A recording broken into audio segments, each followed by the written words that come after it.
Welcome to the McDonald School of Business, and welcome to the official launch of the Global Business Initiative. My name is Ricardo Ernst, professor at the school and director of the Global Business Initiative. We are very excited with this event because it formalizes the effort we have put together over the years to articulate the strongest competence we have as a school, our global business experience. And this is the vision that we would like for the school to follow, and that's what we would like to share with you. We believe it is extremely important to have an identity that captures our strength. And our strength is the capability of understanding the complexities of the global business environment. The new reality requires incorporating variables in the decision-making process that go beyond the traditional functional orientation.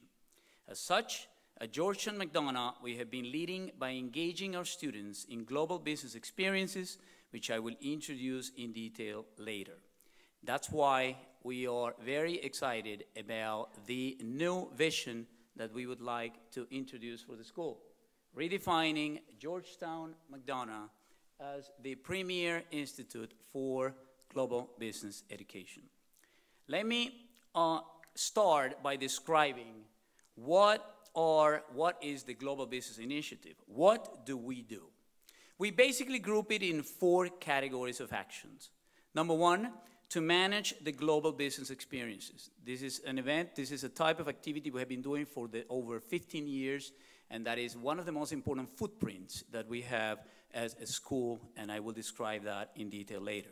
Second, we would like to enrich the curriculum of all programs with global content. So as I mentioned before, more than just thinking of business school education as functional areas, it is extremely important to incorporate global content in everything we do. Recently, we went through a revamping of our MBA curriculum, and that was an explicit effort. How can we incorporate that in the curriculum? Number 3, to drive the global brand through relationships. Relationships, extremely important with other universities around the world.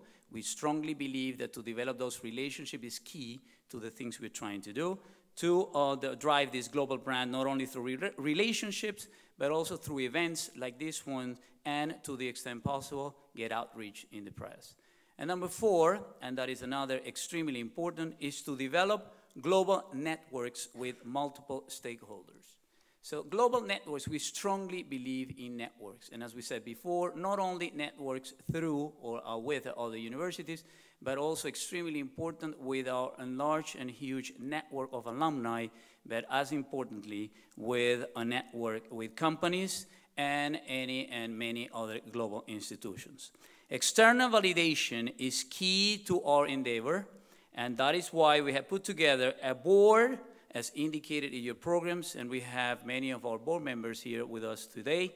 And the board member, this board that is growing, is actually helping us to validate the concepts that we would like to implement. This board is formed mainly by alumni, prominent executives, and companies, as you have in your program. Now, I would like to take you through the evolution of our global business experience. We started over 15 years ago by taking students around the world to deal with projects that address specific issues of companies in their countries. The format is very simple. Let's engage an Indian company. Imagine we go to India, we find an Indian company to formulate a business situation that could be evaluated by our students from Washington. It's a company in India. We have our students in Washington. Under the leadership of faculty, members will allow and help the students to analyze and formulate recommendations. And then these recommendations, as a group, the group of students will go to India and present their findings in person to the company. Keep in mind, we have been doing this for over 15 years, taking our students, allowing them to have first-hand experience through the eyes of the students, going to these destinations. Now, many professors deserve special recognition for leading this effort over time, such as Elaine Romanelli, Stanley Nolan, Pietro Rivoli, among others. Well, back in 1995, we started a venture with the Executive MBA. And then with the Executive MBA, between 1995 and the year 2000, we cover 8 cities in 3 continents. In the year 2000, after the success with the Executive MBAs, we included the full-time MBAs. And when we increase the full-time MBAs, I want you to realize that we keep adding new cities. So in the year 2000, after the success with the Executive MBAs, we were up to 16 cities.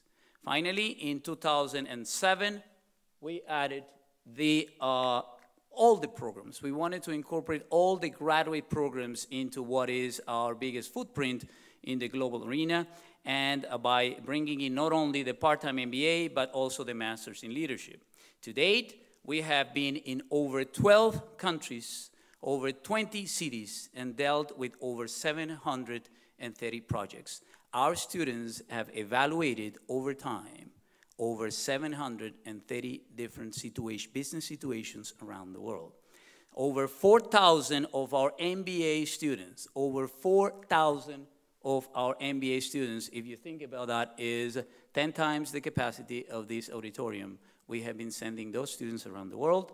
They have participated in the program, multiple cities being visited every year to develop strong relationships, adding new cities every year. Every part of the world is represented. So from a humble position, please join me in congratulating ourselves.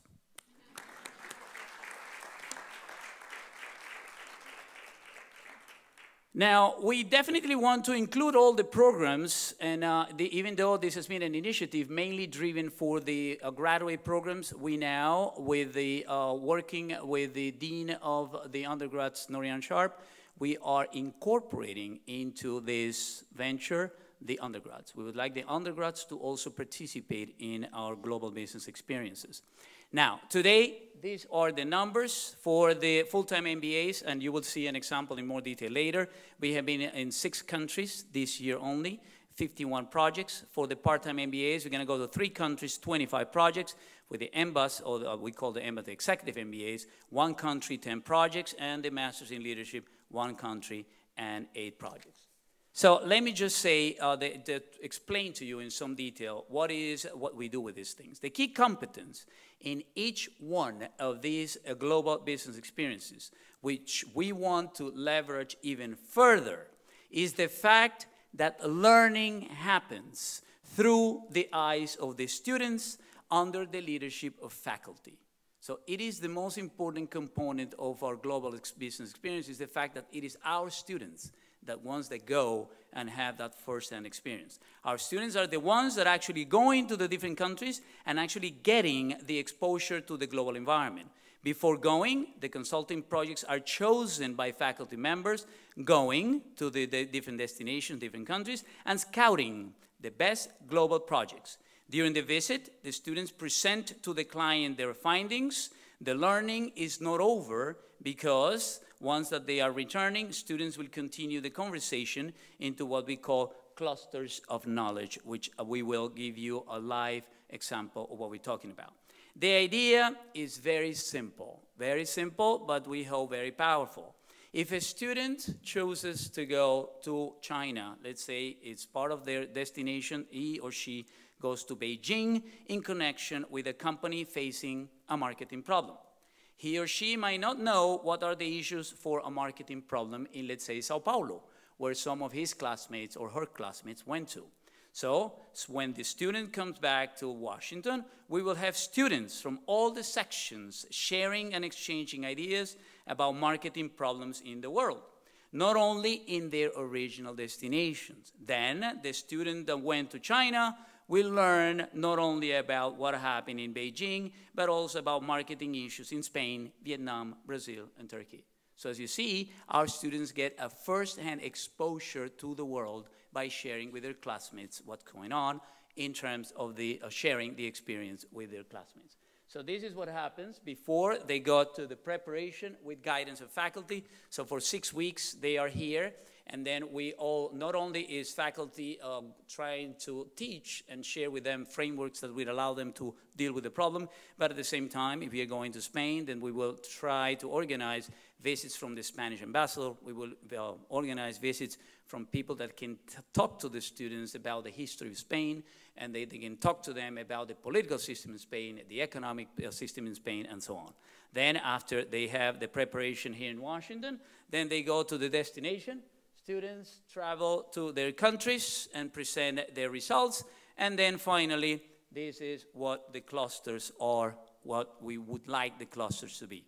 Over time, we will enrich those clusters of knowledge with the active participation of companies to truly close the loop for a serious and comprehensive global business expertise. So to repeat the message one more time, it's through the eyes of the students, under the leadership of faculty, with validation from global companies, while offering opportunities for research to our faculty. The exposure over time has been tremendous, and we want to leverage that institutional knowledge. You will have the opportunity to witness one of those after this introduction.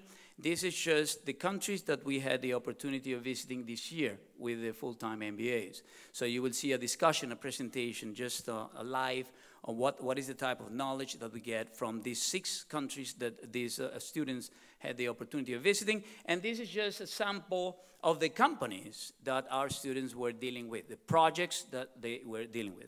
You will have the opportunity to witness one of the clusters today based on our recent experience. We went to 6 destinations. We went to Barcelona, Istanbul, Vietnam, Tel Aviv, Sao Paulo, and Shanghai. As you can see, the level of enthusiasm is very high. We are proud of our accomplishments today and strongly believe that to become the premier institution for global business education is the way to go. Now, please join me to introduce the Dean of the School, David A. Thomas. David Thomas is Dean and William R. Berkley Chair of Georgetown University McDonald School of Business, where he is committed to creating transformational educational experiences that prepare students to become principled and globally minded leaders poised to serve both business and society. Prior to his appointment at Georgetown University, Dean Thomas was the H. Naylor Fitzhugh Professor of Business Administration at the Harvard Business School, where he directed the school Organizational Behavior Unit. Dr. Thomas received a Bachelor of Arts in Administrative Sciences and Master and Doctor of Philosophy degrees in Organizational Behavior from Yale University. He also holds a Master's of Arts in Organizational Psychology from Columbia University. Dr. Thomas.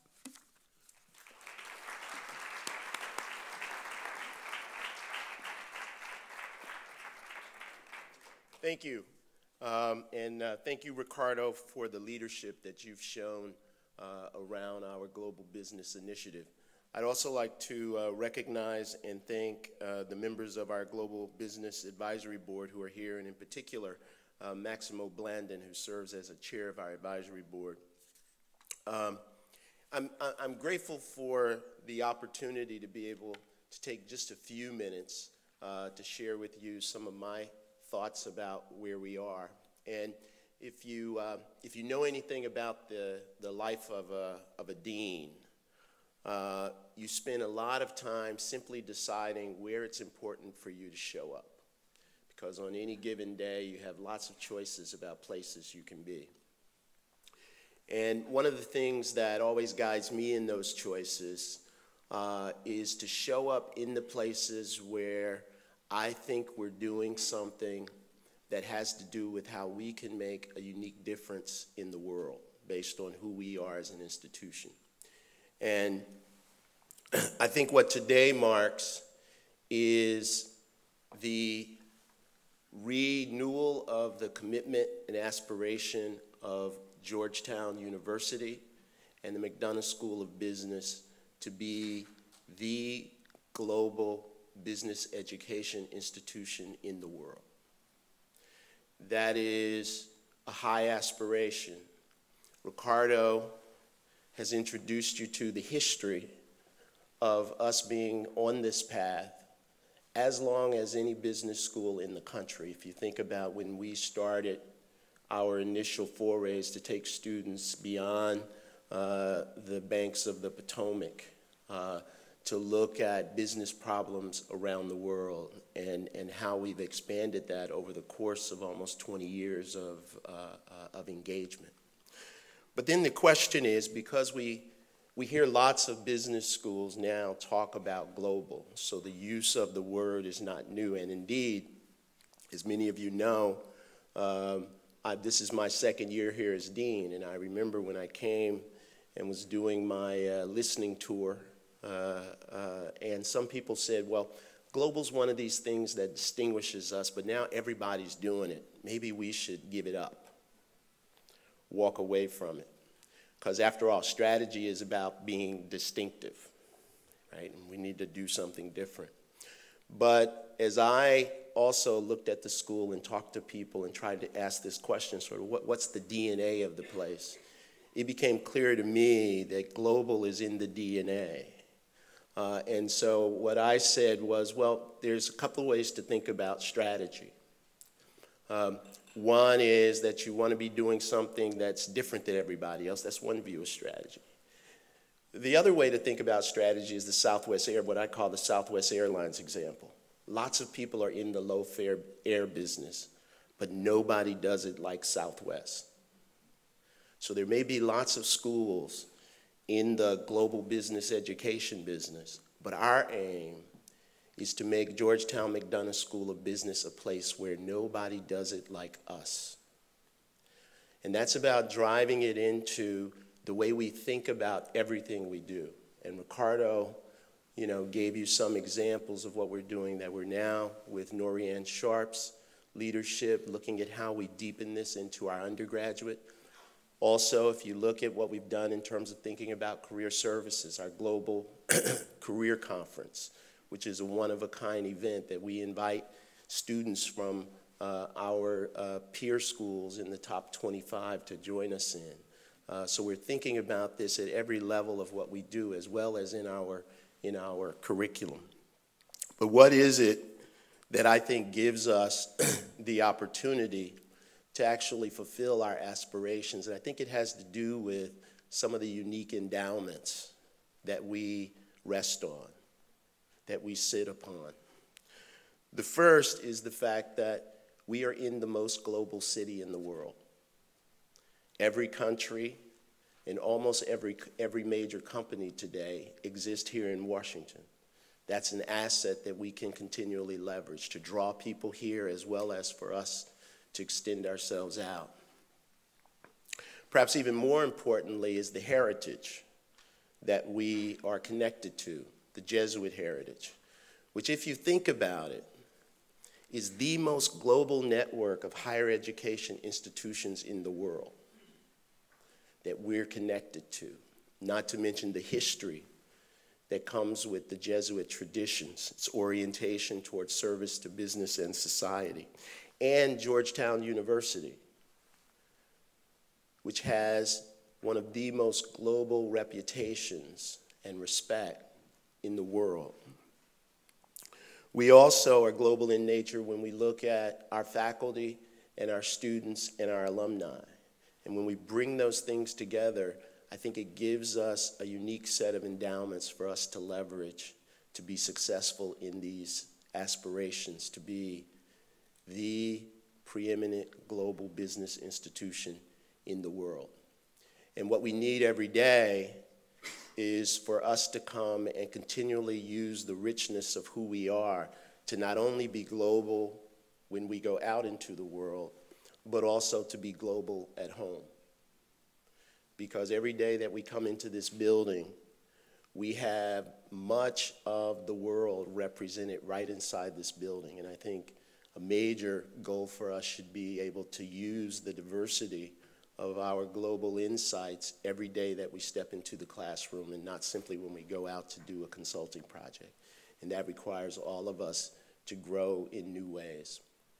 And I think as we look at what's going on in the world today, the need for leaders with a global perspective who can understand the ways in which business is the same wherever you go, and as well as the ways in which business is different depending upon where you're executing it.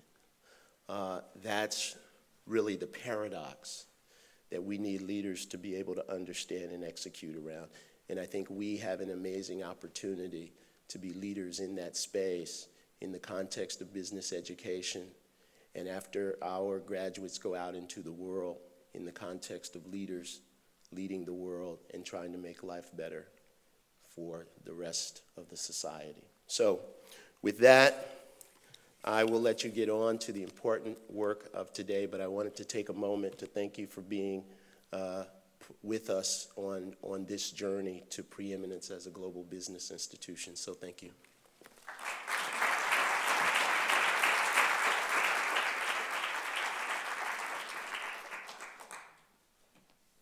Thank you, Dean Thomas. Now, I would like to introduce Professor Parada, that is going to be moderating our panel, so you see firsthand the type of experience that we just had during the spring of 2013. Professor Parada.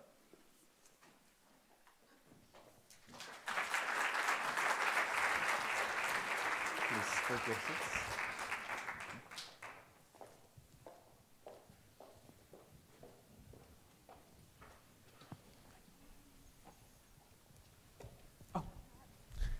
Hello, I'm Joseph Delano Rajakovic, and I was in Sao Paulo working on, I was in Sao Paulo in Brazil working with Sacrisa. Sacrisa is a Brazil-based manufacturer of porcelain tile. They're privately held. They're actually the largest manufacturer in Brazil of tile. They have over $400 million in revenue, and the project concentrated on their high-end Portinari brand. This is the brand that's used for high-end residential, both new construction and renovation. The project specifically was about entering the market. They have a small presence in the US. To give you an idea, right now their revenues in the US is less than $1 million. The entire tile market in the US is $2.2 billion, so they have a very small segment and they have a huge way to grow. They felt that their growth was being hindered by a so-called Brazil bias.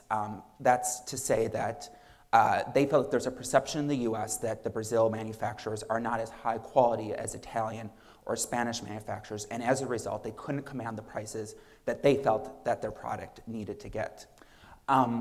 So to overcome this Brazil bias and to really just penetrate the US market, our team delivered a short-term, mid-term, and long-term plan for them that covered an immediate 1 to 2 year up to 10 year for the long-term plan. Of course, international work is not without its challenges. We had overall a lack of data. As I mentioned before, they were privately held. We had little access to their financials, and we also had little access to their goals, which was hard to make a plan if we didn't know where they wanted to. Additionally, this could happen anywhere, but there was transition in the client while we were there. Our main point of contact left. That can happen anywhere you do business in the world. However, some of the cultural ways that they handle with exiting were different in Brazil, which definitely was a challenge. And ambiguity in general is part of the Brazil culture. We refer to it as the Brazil no. We would ask for data. They would say, oh, yeah, we'll get it to you. We'll ask again. They're like, oh, yeah, we'll get it to you. After the third or fourth time, you realize they're just saying no and just very polite about it, ambiguous. And finally, we had no access to current Portinari retailers in the US. They didn't necessarily want us inhibiting or changing the relationships that they did have. So overall, this lack of data was a big thing to overcome. The way we overcame it, though, was through primary research. We got on the phone and we called retailers that didn't currently carry Portinari, to see what they wanted in tile manufacturers. We also talked to architects, designers, decorators to see what the trends were. And the end result of this primary research was really good news for us and really good news and exciting news to present to the client. There was no Brazil bias, either positive or negative. So there was nothing for them to overcome. However, they had to build a Brazil brand. Additionally, the products that they make, this Portinari brand, which is the high-end tile, which is very large format tile, at least one side of it has to be 2 feet in dimensions, is really on trend right now. So, and the most exciting thing we did was we spoke to the Brazil Embassy. Brazil Embassy had worked with a trade association, the Wines of Brazil, and undergone a similar thing where they had to overcome, build a brand of Brazil. So we were able to use that as a case study and really base that for our mid and long-term strategies that we did forward for our clients. So it was really great news, and our client was really happy when we presented them with all the data. Next, I hand it over to Katrina Plummer, who was in China. Thank you, Joseph. Hello, my name is Katrina Plummer. As it comes in slowly. And I'm here representing the Daddy Baby Diapers team. Daddy Baby is a brand of disposable diapers that are produced and sold in China. It's a relatively small company and a new company on the market. It was launched in 2005, but it has the goal of being a global diaper brand one day. And so that brought us to our project, which was to provide Daddy Baby with a globalized business strategy. And my team went about that by going through a few phases. First, we started by really trying to get an understanding of the global diaper market. What we found was that it was separated between two different types of categories. On one hand, we found that there were emerging diaper markets. These are like China, where a majority of consumers are not currently using disposable diapers, but there's huge potential for growth in the future. And on the other hand, we had mature diaper markets. So these were markets like the United States, where most consumers are using disposable diapers, so there's low potential growth for the future and very high competition. Once my team understood the general global diaper market, we moved on to identify target countries that we would recommend that Daddy Baby enter in the short term. Again, we had different evaluation criteria depending on the type of market. So in the emerging markets, we were looking for countries that had urban, educated populations, as well as rising disposable incomes. And the market that we identified to be best for Daddy Baby was Indonesia. On the mature market side, we were looking for countries that had really large existing diaper markets, and at the same time, markets that we identified niche opportunities. So smaller consumer segments whose needs were not currently being met by the major competitors. And the best mature market that we found for Daddy Baby was the United States. So next, once my team had the two countries that we were interested in entering, we moved on in order to develop complete go-to-market strategies. And again, these marketing strategies were very different depending on the type of country and market. So Indonesia, our emerging market, we encouraged Daddy Baby to educate the consumer on the benefits of disposable diapers in order to bring new consumers and really grow the market to become a mass market product. In the US, on the other hand, because it was a mature market, we recommended that Daddy Baby focus on the niche opportunity with dads. We found that the major competitors weren't really speaking to fathers, so we thought this would be a great way for Daddy Baby to enter the market and really steal share from competitors. In the end, with our globalization strategy, we wanted Daddy Baby to understand that they would need to look at both emerging and mature diaper markets in order to have a well-rounded globalization strategy. Now, the problems that we faced really went around the broad scope. So our client asked for a globalization strategy. This can be taken in many directions. We also had limited access to information, similar to what Joseph was saying, with a client that was really unwilling to share. And on top of that, we had a communication barrier. Our client, the Daddy Baby CEO, did not speak English. So all communications from our emails all the way up to our final presentation were done through a translator. Now, we handled these challenges by really establishing our own success criteria. So my team started early in order to figure out exactly what we wanted our final project to look like and put together a timeline for how we were going to achieve that. We communicated this process with our client throughout the way, albeit these were one-way communications for which we did not receive any replies, but we were able to manage his expectations. Now, because, as I mentioned, we had limited access to information, my team had to rely on general industry research in order to become diaper experts. And we also found it very useful to use case studies. So looking at examples of similar businesses that were small but in different industries, entering both emerging and mature markets in order to understand the types of opportunities and challenges that Daddy Baby would face. In the end, we really provided Daddy Baby with a very specific strategy when it came to entering both Indonesia and the US, but also a very general strategy when it came to looking at the global diaper market. We wanted them to have frameworks and best practices because we understood that with the goal of being a global company, they would have to look at many countries in the future. So with our tools, we felt that they would have the ability to succeed both in the short and the long term. In the end, Daddy Baby was very happy with our final presentation. My team had a great time, and I'm happy to have had the opportunity to share it with you today. I'll now pass it on to Logan, who went to Israel. Thank you.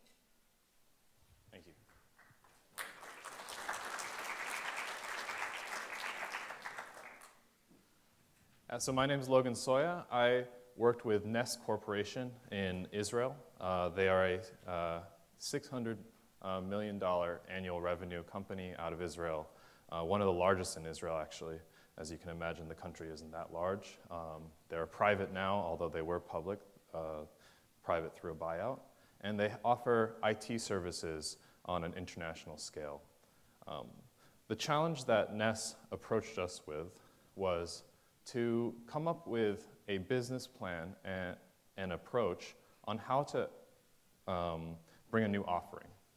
So the corporate procurement group at Nest felt that their corporate procurement practices were outstanding, and they thought that they could offer this as an additional vertical of services to their existing clients, as well as acquire new clients through this new path.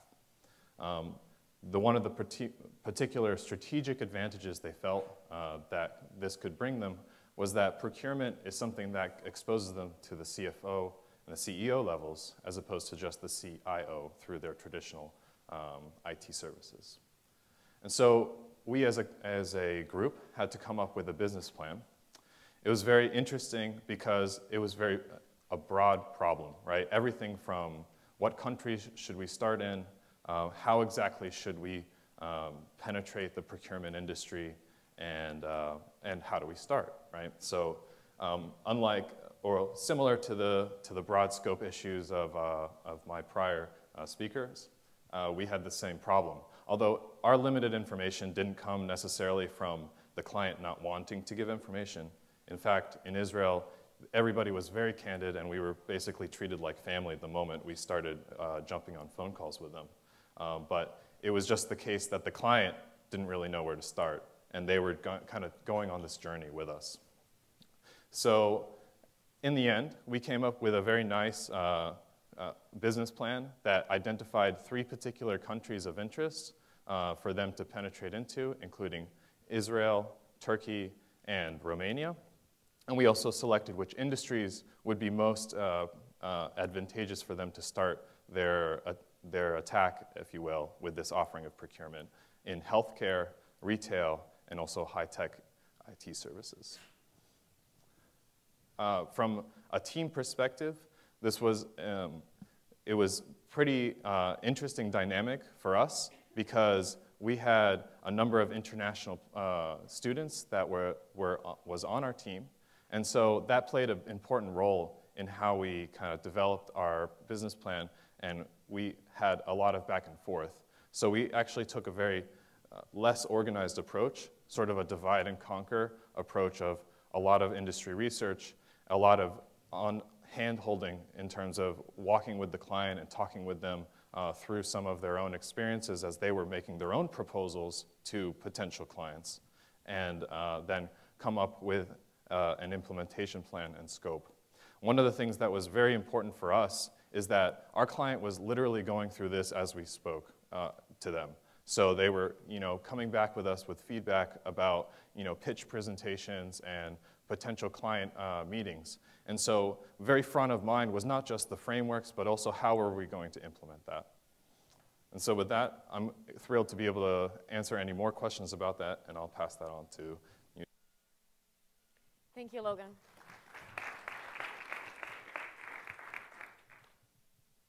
Well, good morning, everyone. My name is Neuza, and I had the pleasure to go to Barcelona, Spain, and work with the Grupo Codorniu, also called in Spain, Bodegas y Viñedos Codorniu Raventós. This is a really interesting company. They are a $250 million company. They are the largest winery in Spain and one of the largest in Europe. And also, very interestingly, they are the 16th oldest family-owned company in the world. So it's a very impressive company. But as you may know, Spain has been going through some tough financial times. And sales of wine and cava beverages have decreased over time. So Codorniu is looking to expand worldwide and increase their sales outside of Spain. What they have been doing in the past decade, it's been, they have acquired a winery in Argentina. They have also purchased land in California and built a winery in California. And they recently acquired a distributor in Baltimore, Maryland, that could bring to the United States market their flagship cava product. All in all, they have been in the United States for about 20 years, but they never advertised their product. They never really did a launch of their products in the United States market. So results have been scattered. Right now, they are selling in the United States only about 10,000 cases of their product, and they have capacity for a lot more than that. They actually have a goal to reach about 100,000 cases soon.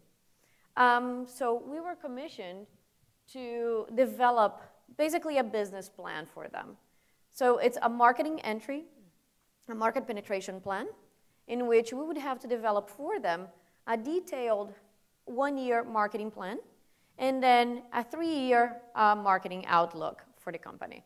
And we had to decide everything from launching their product regionally or nationally, and where they should go, where they should start. And from the beginning, we faced a few challenges. One of the things that we really wanted was to get in touch with their distributor in Baltimore and actually ask, what's your capacity in terms of distribution?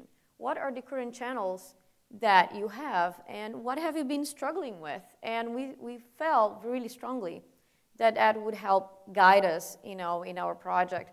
Because in the end, no matter how good your marketing plan is, if you don't have your product on the shelves, you're not gonna sell. And that was something that we felt really strongly about it. But it was very interesting that our client had a lot of reservations and in regard to information about distribution. And we were not given access to their subsidiary in Baltimore or to their company in California.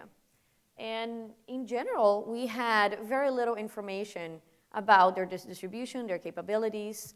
So we were a little bit in the dark in that regard. I think, most importantly, one big limitation that we had in this project was the budget. The company didn't really have a budget for this, but they had a cap. They said, well, you know that the financial situation in Europe is not really great at this point, so we need to conserve money. We have a $1 million cap, and we really should not pass that. So a national launch was, we decided that in regard to the budget, it would not be possible to do a national launch. But all these limitations that we had in terms of access to information, access to key people in the company that could really give us more information and guide the project, it really got us to be very creative in terms of how we had to think about this project. So how did we solve this problem? One of the things that we did is, well, we really need to understand how their distribution works, and we need to understand this from the perspective of the store owners, the people that actually sell the wine products. So our group went to several stores around the DC metro area. We spoke with store owners, and we understood a lot of things about distribution in general, about Codorniu's distribution, at least in the DC market. And we were able to identify several gaps in their own distribution that actually gave a completely new direction to our project. And I think in regard to the budget, something that we thought was a big limitation in the beginning, it turned out to be something that really motivated us to be creative, to look at this problem from different angles and try to find different routes on how can we help them, how can we do this with a limited budget, with limited information, and knowing that they don't have, at this point, knowledge of the American market. And there seems to be, little integration between the parent company in Spain and their subsidiary in the United States. So some of the things that we came up with was a very creative ways of sponsoring events, promoting wine tastings, entering the market through wine clubs, using their own product as an incentive to store owners, for store owners to do marketing for them. So we got to this very, very creative and nice plan. We were able to keep at a low budget. And I think overall, the outcome of our project was excellent. I could talk about this all day long, but I think at this point I would like to pass to Michael Gart, who went to Turkey. Thank you, Neza. Thank you, Neza. My name is Michael Gart. I went to Turkey and worked on a project with Yildiz Holdings and one of their main subsidiaries, Ulker. The company dates back to 1944. Currently, they have 30,000 employees. Within their holding company, they offer a variety of different food products. With Ulker's brand, they specifically provide products in the snack food arena. So that's your sugar, confectionery goods, chocolate, and biscuits. For them, they operate primarily in the Middle East and Europe. And what they're looking to do is move farther east into the Asia region. For us, they wanted our team to look at what are the opportunities in Indonesia. So similar to Katrina, it seems like Indonesia might be the hot spot. For looking at Indonesia, it was really about, is it feasible? And what type of entry method should Ulker pursue in going into the country? With that, we were lucky to have it narrowed down to just the country, because you could spend months trying to figure out which countries before even doing a deep dive into learning about the intricacies of each. When looking at Indonesia, we started out observing economic data. We looked into competition. We had reports about retail performance. We had information on distribution. And one of the key areas that came up that was very difficult and a challenging area that we read about a lot was the regulatory environment. Bringing a food product to market could take up to 6 months. And when you're trying to launch a brand with a portfolio of products, taking 6 months to do just one product, that can be very cumbersome. In our project, you've heard, we faced challenges, but nothing that couldn't be overcome. Initially within our project, we had to figure out the mode of entry. And in doing that, we didn't really have a certain expectation of how much capital they wanted to spend. So this dictated some of our thinking and pushed us more towards an exporting avenue. So this way they can get a feel for consumer preferences, and from there they could decide how much more of an investment they want to make, whether they're looking at an acquisition, if they're looking at local production, or even a joint venture. Secondly, we found that when you have a food products company, that it'd be great to taste those products. And since they were only in Europe and only in the Middle East, it was tough for us to get our hands on those products. Furthermore, neither of us had ever been to Indonesia. So really knowing what Indonesia consumers wanted, it's hard to pick that up just from reading a research report. We took the opportunity to speak with our Indonesian classmate and another Indonesian alum who's a private equity founder who helps support companies on the consumer product side. So we were able to get some knowledge, but it was mostly secondhand. We really didn't see the day-to-day things that were happening. And lastly, when Ulker prides themselves on being a well-respected brand.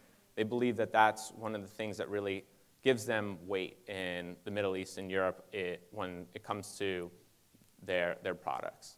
So trying to develop that in a different country was going to be a challenge. What we found is there's very strong cultural similarities. Both countries have a dominant Muslim religion, so we felt that that was going to be a key point for them to express. But it was difficult for us to find key marketing and promotion strategies for food product companies. And so how did we go about our presentation? What did we recommend to them? We found that exporting was going to be the best move for them to give them time to understand the market and customer preferences, but we gave them a good process to follow. We found a lot of research about companies entering into the market, the regulatory environment you have to navigate, as well as working with the right distributors, understanding the retail environment to know where to place your products, since the retail environment is moving to a lot of traditional mom and pop stores to larger retail chains, whether that's in convenience stores as well as in supermarkets. We were able to take Ulker's product portfolio and match it up very closely to the competitor's products. So we could see if a competitor has a 40% market share selling a chocolate product that looks like a Kit Kat, we could see what type of products Ulker has in their portfolio to really understand, okay, this is where the customers are looking. And then we also found areas that Ulker had in their portfolio of products that may sell well, that there isn't there isn't a similar product. So we were able to find some new opportunities for them, what they like to call the sweet spot. And lastly, we really made sure that everything that we suggested was backed up by some sort of evidence, whether that came through our interviews, research reports, or even further discussions that we had within our studies and with our professors. So we received great feedback from our client. They were a very great client to work with, very friendly. Even from the initial phone call, they were willing to support us in anything that we needed in terms of gathering data. So that was a huge benefit for us and helped put us on the right path. I'll next pass it over to Terene, who will talk about Vietnam.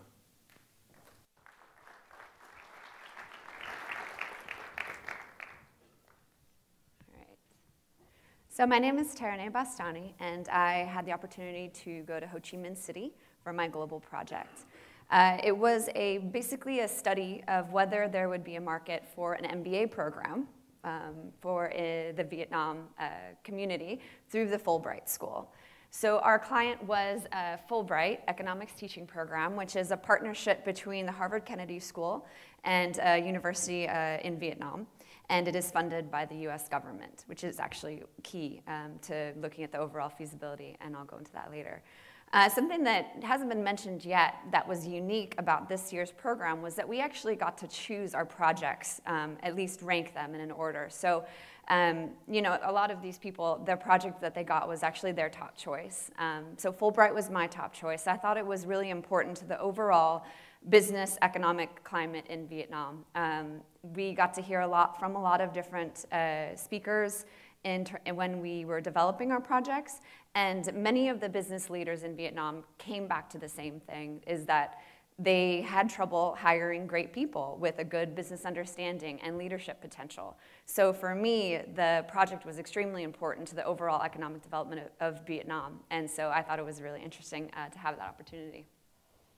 They currently offer basically a Master's of Public Policy degree, which is similar to the one you see at the Kennedy School. They have a lot of shared resources. So getting into an MBA space would be quite a big jump for them, but also something that they were well positioned to do because of their brand. So the project, we basically got a lot of different avenues to go, and we focused in on a few different things, including an overall market study. We did an analysis of the different competitors, who's in the market now, what would the demand look like, and just to see overall how entry would be possible. A big challenge here was that the government of Vietnam places a lot of different restrictions on the development of curriculum, and so overcoming that hurdle we found to be important, but we sort of left that to them, and we focused in more on the demand for business education. So we developed a survey, which it tended to be very important to the overall recommendations in the end. We did a country comparison. We looked at Singapore and Thailand. Thailand was interesting because we looked at this particular university there called Sasin, and it has existed for over 30 years through partnership with over 27 different universities. So we thought that was interesting that they had the partnership with Kellogg and Wharton, but they also developed these partnerships around the world that were very important to develop a global program. So while you're studying in Thailand, you got to study in Germany or in the US or in Australia, and I think that was key to their success there. Singapore is interesting because they have a lot of resources to develop their own internal education system, and we looked at a partnership between Yale and NUS, the National University of Singapore. And that's a program that's currently being developed, and so it was good to look at something that was being developed currently and what the challenges they were facing, even with sort of less limited resources than you would find in Vietnam. So those were the two partnership. And then we also looked at what people were charging for an MBA. One of the key problems that different MBA programs in Vietnam have had before is that, when you have a per capita GDP of $4,000 a year, somebody can't pay $50,000 for a business education. So we found there were really two different tiers that we were competing with as if the Fulbright program went forward. There was, first of all, the tier of people that would be looking at local universities that were charging between $2,000 and $10,000 a year. And then you were looking at people that were going abroad for education, and they're paying up to $100,000 a year. So we found there was a big disparity in terms of the different markets we would be able to penetrate, and that would really affect the price point, whether we'd be able to compete with different global universities and charge a higher price, or whether it would have to be more of a local experience and then maybe not be able to charge what would it take to develop such a quality program. So some of the challenges, in general in Vietnam, there's a lack of research. So that's why we undertook our own primary research. So that, it's difficult when you're working in a place and there's a language barrier, and then there's also just that information lack. I think it was a short time frame for a full market study. We did our best. We actually, with the survey that we put out, we got almost 500 respondents, which I think gave us a good deal of data to deal with and really analyze what people were willing to pay for, what the demand was like, and then also what companies were looking for in terms of their employees and what kind of skills that they would need to grow their businesses in Vietnam.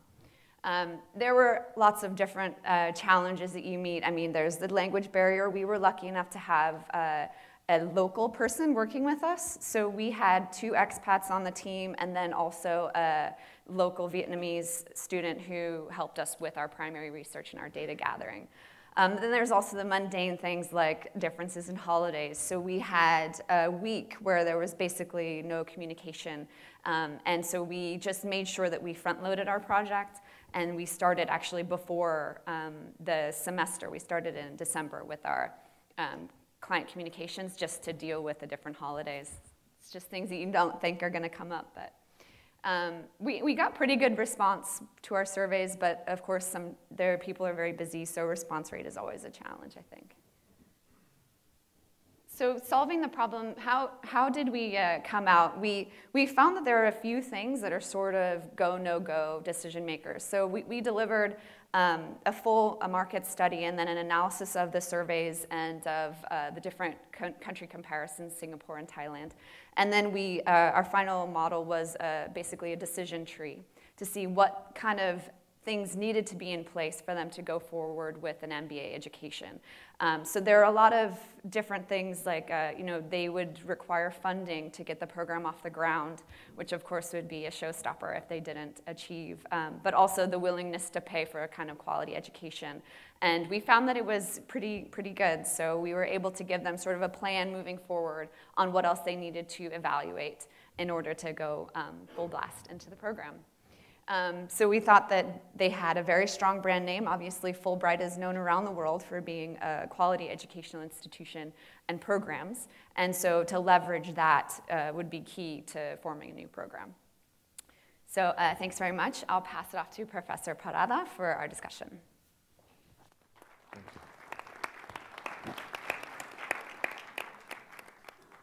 Thank you, Tarane. So let me first of all, thank you, all of our MBA students today for serving on this panel and sharing and introducing the projects they worked on as they were abroad.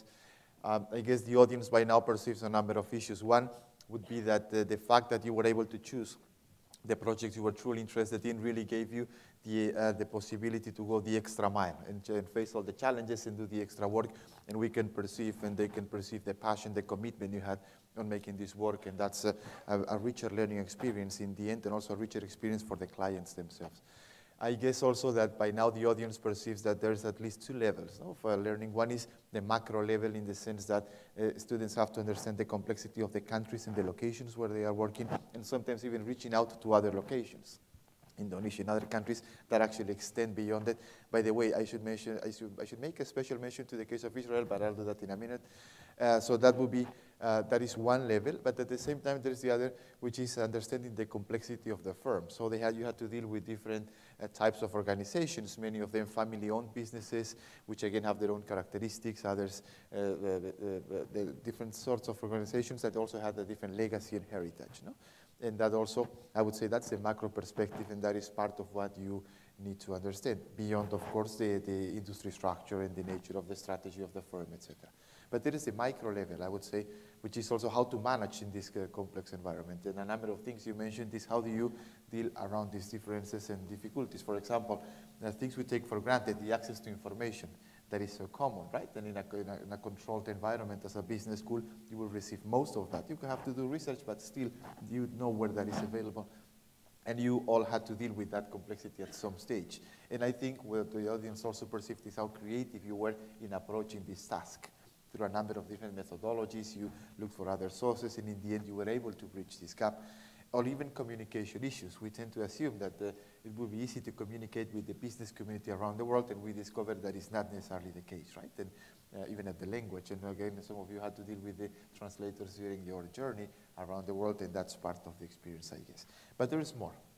I think there is much more that we can talk. And so what we would like to change is a bit the structure of the panel now. And after looking at the initial presentation, understanding and knowing some of the projects, by the way, as you have seen, all of them clustered around a specific topic. So we selected the idea of market growth or entry strategies or market development. That's what is common in all these projects, but there are others as well. But now what we would like to do is first propose a set of questions, and we would like to listen to your answers to those about the overall experience. We'll dig in a bit more into that. And please, what I'll do is I'll refer to one of you maybe that can begin the conversation, but feel free to jump in and complement what your colleagues say, okay? What we would like to know.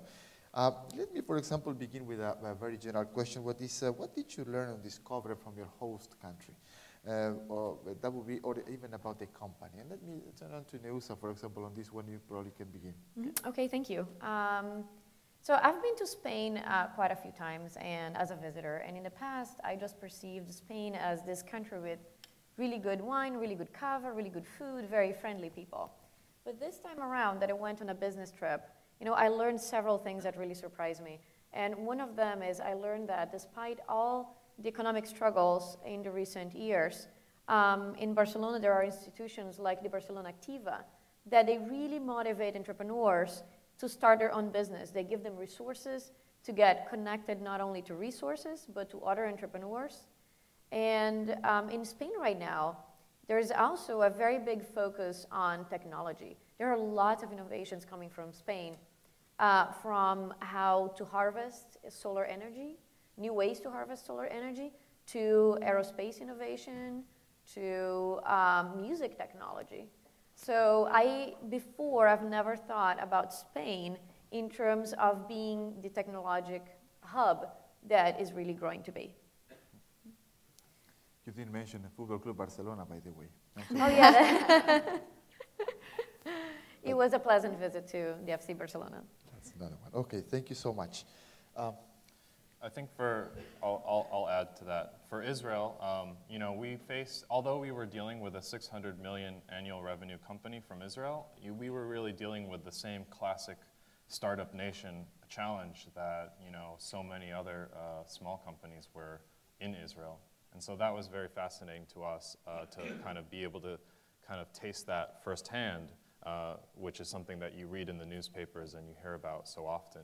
And it was quite fascinating because it was a very common problem of, hey, we have this product, which is procurement. We know how to do procurement. We know how to do it really well. Now let's understand how do we actually sell that and how do we actually implement it. And for example, in our case, right, they went into this scenario thinking, we're just going to give them everything that we are capable of. But due to our research and our recommendations, we discovered that we need to be implementing it in such a way that they take a step function approach.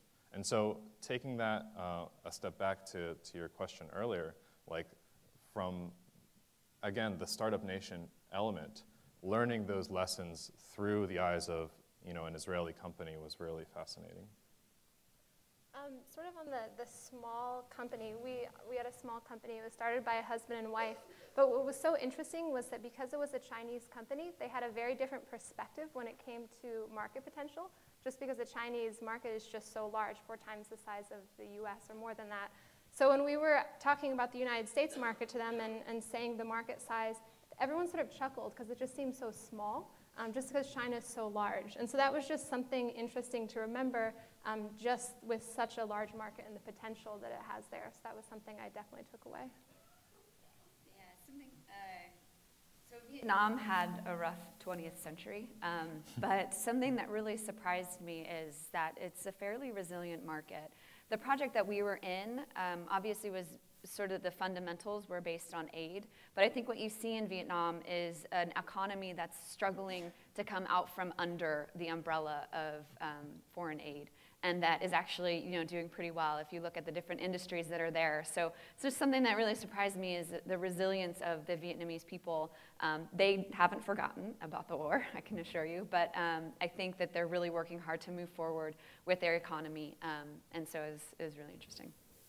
In terms of Turkey, the country itself, when you're there, in the morning you wake up to the call of prayer that is, bursting through the speakers of the minarets at the mosque throughout the city, and you have this religious devotion right on top of the fact that you have a city in Istanbul that is just burgeoning with growth. The country over the past several years has been growing quite strong in terms of their GDP, and they've positioned themselves very well from their banking standpoint. We had an economist come in who works for one of the larger banks in the country and provided us with a glimpse into some of their monetary policies and how it's setting the stage for them to really take off into the future. And I was really impressed with how they're balancing this religious devotion with new economic growth. I think in Brazil, the most interesting part is with the World Cup and the Olympics coming in 2014, 2016 respectively, Brazil is getting so much attention. It's a very trendy, hot country right now. Internally, I don't think they see themselves that way, and I think that's why in our project, they kind of assumed that there was this Brazil bias. And once we did all our primary research, there was no bias, and it was really exciting to tell them that, but they were surprised just because I think they see themselves internally a little less trendy, a little less hot than the rest of the world sees them right now. So that was an interesting cultural observation. Very good. Thank you all.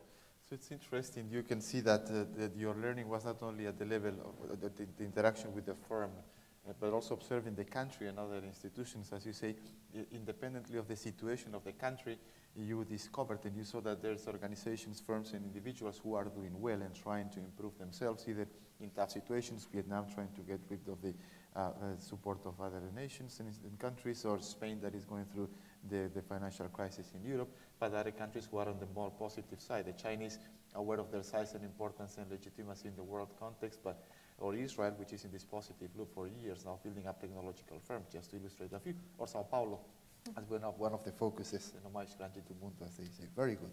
So let us take maybe one step beyond that, which is a related question. What surprised you the most from the management style or the culture itself? You have to refer to the way businesses was conducted. I think you referred already to some of that in your case, for example, in the case of the couple, right? Mm-hmm. And how the relationship was. Would you like to elaborate a bit on that maybe at the beginning? Sure, yes. Our company, as I mentioned, was, it was a small company started by a husband and wife. Although all of our communications were with the husband, and at our final presentation, we presented in a classroom setting at Fudan University, and the husband, who was a CEO, sat in the very front in the center, and the wife sat on the side. And so there was this definite divide, even though they both had started the company together, between both the husband and the wife, I guess, the relationship. How about communication? Communication was tough. The interesting thing with China that we learned was that they have, it's called guanxi. It's all about your network that you build, and once you sort of get past that level of trust, they start calling you friend right away, but in the beginning, before they have that level of trust with you, they don't want to share. So that's why they're a little more reserved with the communication. And that's just something good to know if you were to go on and do business in China, that you have to get on the friend status before you're able to make any big business decisions. And to be quite honest, when we asked them, they're interested in entering Japan, and we said, well, why are you interested in Japan? And they said, because we have contacts there. It wasn't, we'd done the financial analysis, which I'm sure they had, but their number one reason was that they had those contacts. So once they have those contacts, they feel really comfortable leveraging them. So that was also interesting. I think Brazil was very interesting, and we were warned about this by our professors. It's a very hierarchical society in terms of business, and actually our professors didn't go to our presentations with us for that very reason. Their reason was that all questions would be directed to the professors because they're the highest ranking person in the room, so they didn't go with us. But I didn't realize, even though we were warned, like just how hierarchical it was. We were all team leads for our respective projects, which is not that big of a deal. And it was interesting because when like the big client, like the head of the exports was in the room, he would only talk to me and not only talk to me, but direct most of his questions towards me and deal with me and sit next to me at dinner, which was really interesting that just by getting this title team lead, all of a sudden I became like the point person for him. And it really was one of the more hierarchical interactions I've ever dealt with. So I'll contrast that with Israel. So in Israel's case, right, like I think we were treated, as I mentioned, pretty much like family from the get-go. So everything was candid. So they revealed whatever information that they did have, although it was limited because of our scenario. The thing that is interesting about Israel is that they're always going to be pelting you with questions about scrutinizing, and they'll have very strong opinions. There is no necessarily a leader role or something, at least not in the way that I perceived our conference calls with them and things like that. It was just like one question after another from whoever it is, right? And we were kind of taking the same role on the flip side. We kind of, our group kind of enacted that kind of style to complement that. I would like to expand a little bit more on Katrina's point in regard to trust. In Spain, we found very interesting that we had a lot of phone conversations with our clients.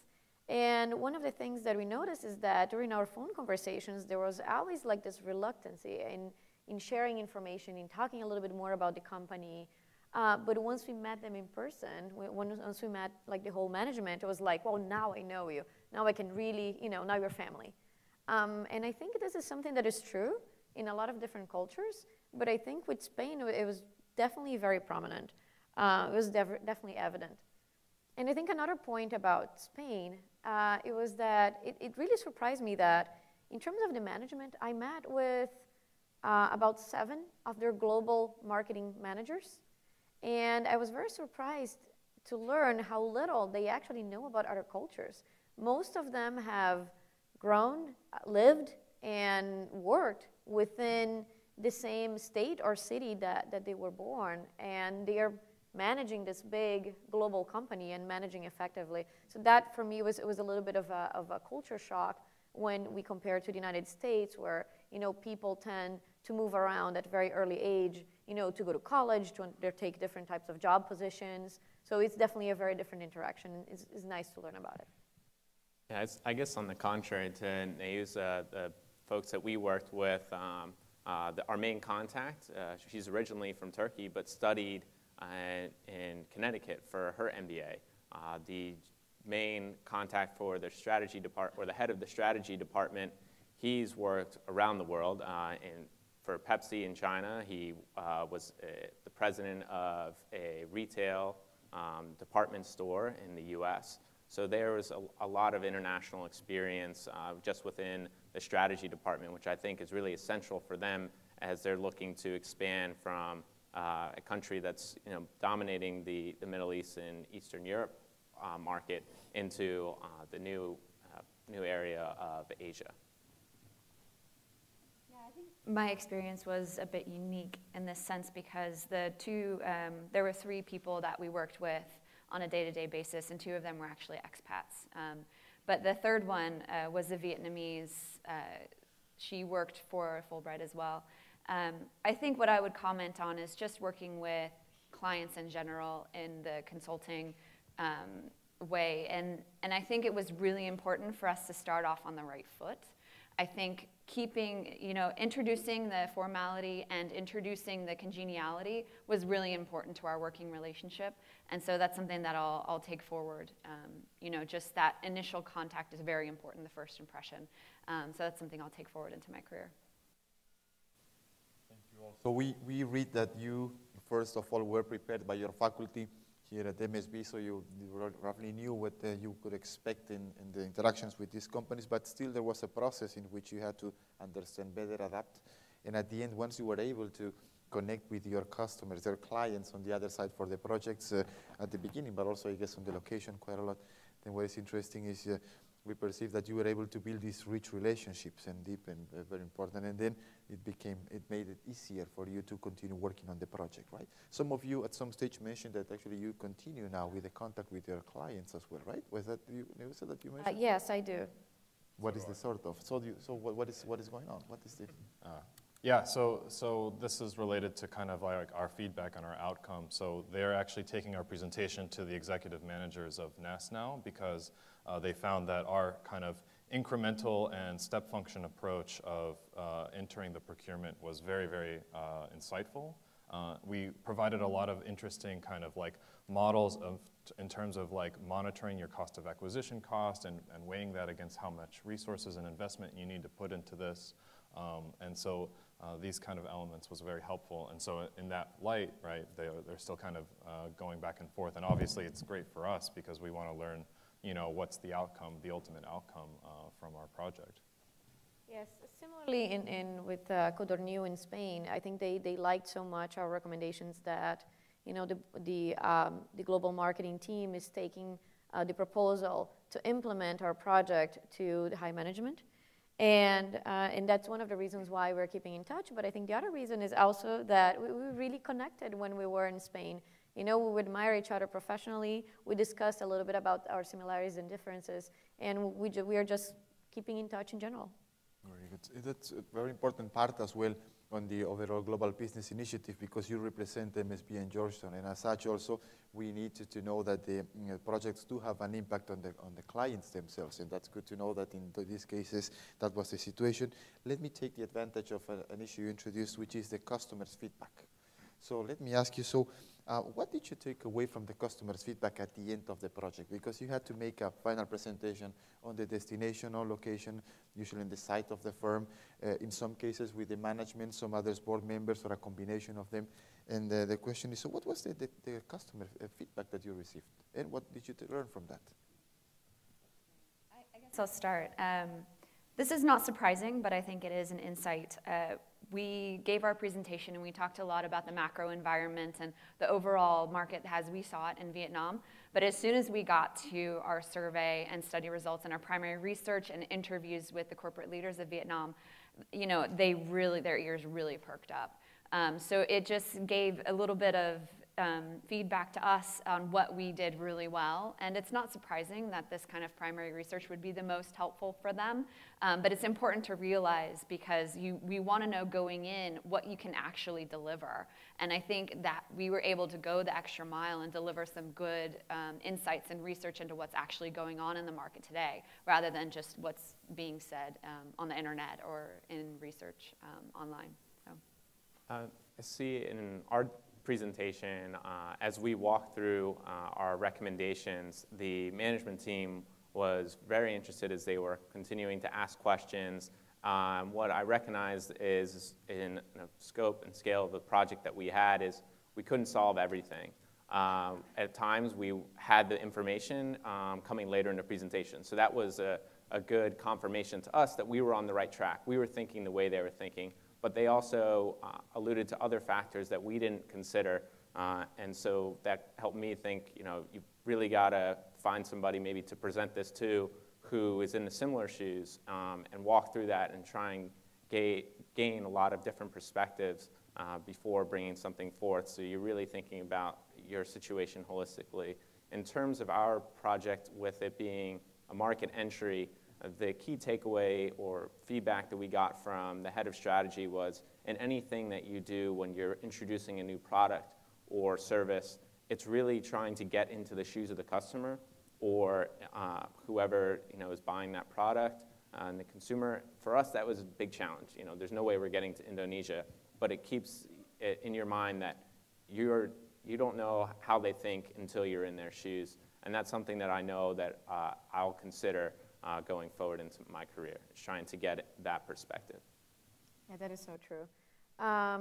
So in our case, it was very interesting because so we're dealing with the wine and beverages industry, which is an industry that no one in my team had particular expertise on. So we really tried to learn a lot during the 6 weeks that we were doing the project. But when we we knew that our project was really good, very comprehensive. But when we entered the meeting, we couldn't help it but think, you know, wow, what if they say at the end, you know, tell me something new, you know, tell me something that I don't know yet. So we did our best, we presented, and at the end, our feedback was incredible. The global marketing director looked at us and said, you know, you acquired more knowledge in this industry in 6 weeks than a lot of people that have been working in this industry for many years. And to us, we're very proud of it. And I think the takeaway that I got from it, it was that sometimes we underestimate how much it grows over the course of the MBA program.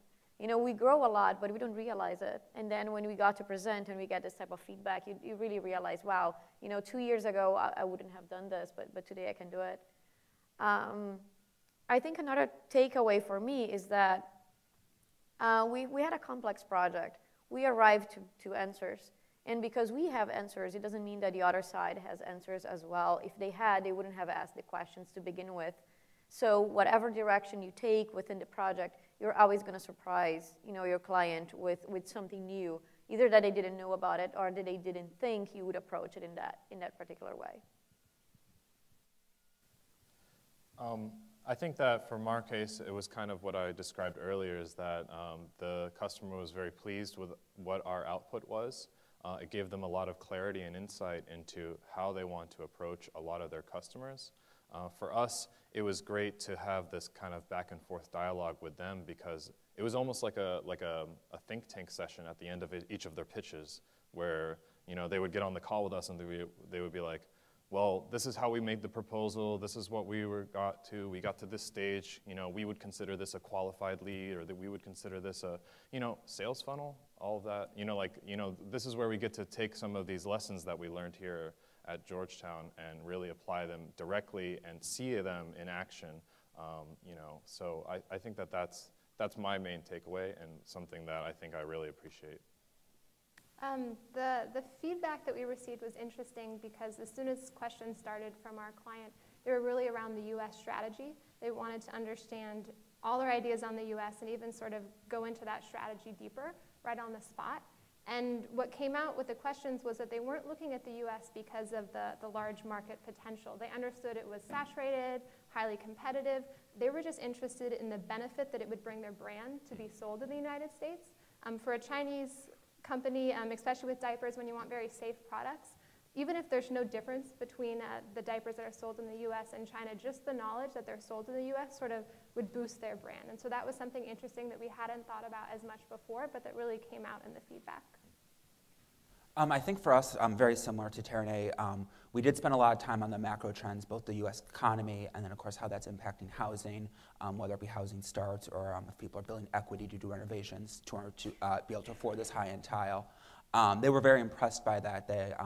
Our main client, the head of exporting, actually commented he had to do a similar analysis a couple years ago when the board of Secresa changed over, and it took him several months, so he was very impressed that we were able to pull it together and learn so much about the U.S. tile industry in only 6 weeks.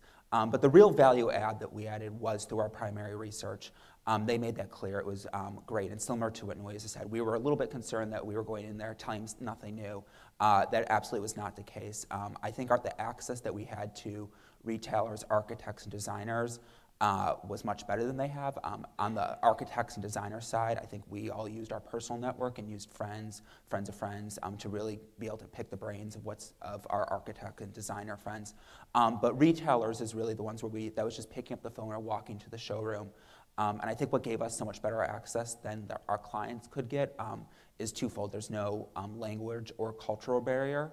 And then secondly, because we presented ourselves as students, people were really willing to talk to us and really sit down and say, this is how you need to operate in the US tile market. When we mentioned we were students, they gave us nothing but time. They were very generous. So it was really primary research that they gave us the best feedback on. So we can see that it was a rich learning experience both on the subject, you were able to master different industries, understand better the subject, and also on the process and how to approach the customers. That's interesting. One issue that you raised one way or another in your interventions now was the issue of the teams and how do they interplay. So maybe you can talk a bit about the team dynamics and how the combination of knowledge and profiles in your teams may have helped you to accomplish the project. I think in our team, we had a smaller team. It was actually only 4 people. But I think what made our team very strong was that we all had different concentrations. We all had different strengths. There was a finance person. There was a marketing person. There was a PowerPoint expert, which made for a great presentation. There was someone else who was really good at just picking up the phone and really interested in doing the primary research and was really good at distilling that in the presentation. So I think what made our team strong, what ultimately made our presentation successful, was the diversity among our team. Yeah, we had the same situation. I think if you were to ask us a few months ago when we started if we had everything we needed to succeed, we would say, no, we don't have enough information. How are we going to do this? But we found that it was the very different expertise of all of our team members that really sort of put the puzzle together. So we each were able to bring different things to the table, which was very helpful. Likewise, in our case, we had a couple students from China, as well as a couple American students that was on our team. So it made this interesting balance between the 2 cultures and how they would assess this problem. And that was part of the thing that made our team stronger, I think. And so both of us approached it, or both of our sort of subgroups within the group approached it differently. And then in the end, we came up with, the implementation side, the highly analytic sort of comparison of the countries. We ended up choosing, some interesting metrics, like in terms of choosing healthcare as a potential acquisition or potential target for procurement.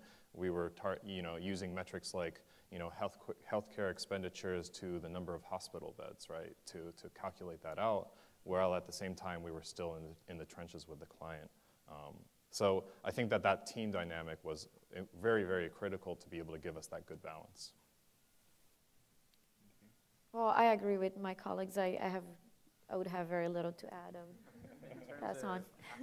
My team, we had, similar to Logan's, we had a Chinese student and also a Taiwanese student, and then 3 Americans, including myself. My Chinese teammate, Felix, he actually worked in food distribution and understood the retail market, and that brought a lot of credibility to our team. In terms of our Taiwanese student, Doug, he has a really strong passion in consumer goods, and it showed through. I think he was just amazing in the presentation. All the management team really enjoyed what he had to say, had great enthusiasm. All that kind of came together really well. It turned out great for us. Yeah, I would just add that we had a more social mission-driven project, and I think that brought together people that were passionate about the purpose of the project that we had. And so the team was fantastic. Nobody missed a meeting. Everybody was really invested in doing a good job. And we had also a very diverse group. I don't know how it happened randomly, but we had a finance guy, we had a marketing person, we had general management. And so we had all these different skills that we brought together and made a diverse overall product that I think was even greater appreciated because of its diversity.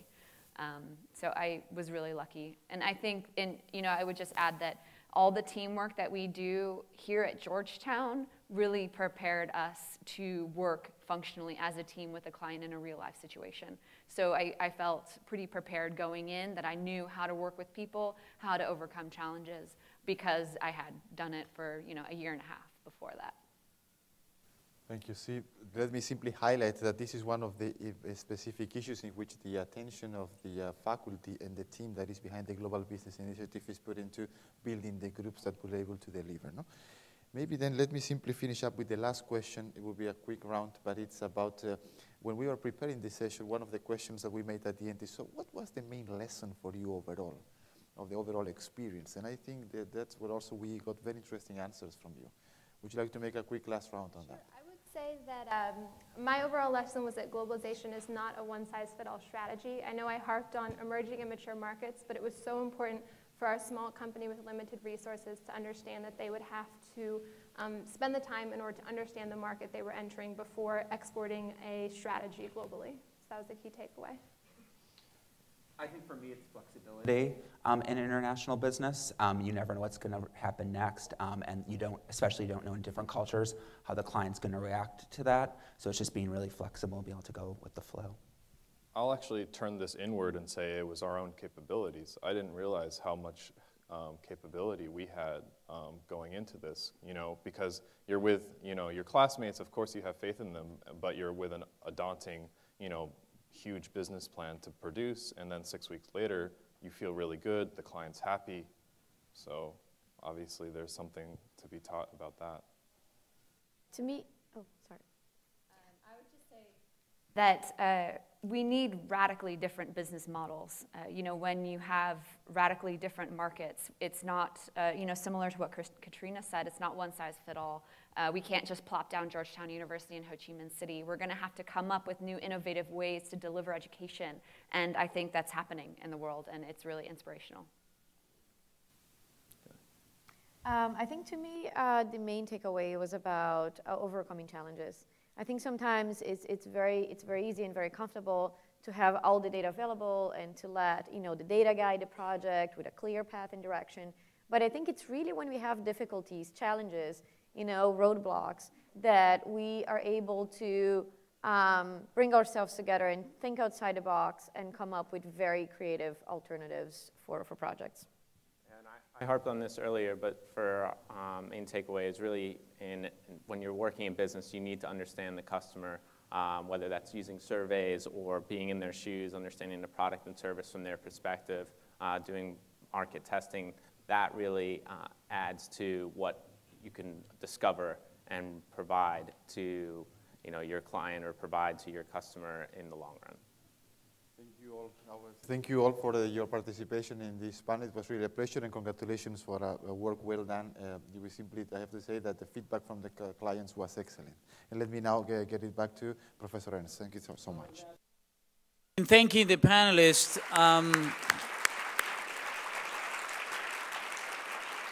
As you had the opportunity of witnessing firsthand, and they are talking already as serious experts in what global business is all about. And actually, at the end of the day, if we really want to be serious about it, you can you witness firsthand the fact that they really dealt with serious, real problems with serious, real companies.